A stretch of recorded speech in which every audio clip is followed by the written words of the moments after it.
ગઈ રાત્રે દિલ્હીમાં બોમ્બ બ્લાસ્ટ બાદ અત્યારે પોરબંદર સુરક્ષા એજન્સીઓ છે તે એલર્ટ ઉપર જોવા મળી રહી છે।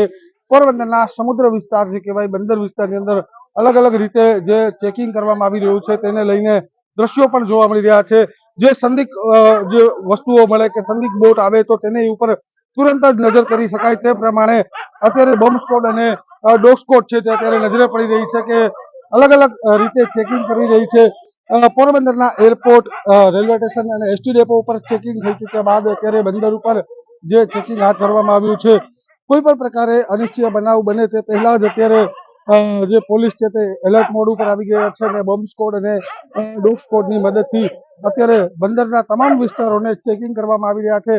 આવતી જતી બોટ જે છે બહારથી આવે કે અંદરથી બહાર જાય તે રીતે તેની અંદર કોઈ પણ પ્રકારે કોઈ પણ ચીજ વસ્તુ મળી આવે તો તુરંત જ તેની ઉપર એક્શન લઈ શકાય, તુરંત જ રોકી શકાય તે રીતની અત્યારે કામગીરી ચાલી રહી છે।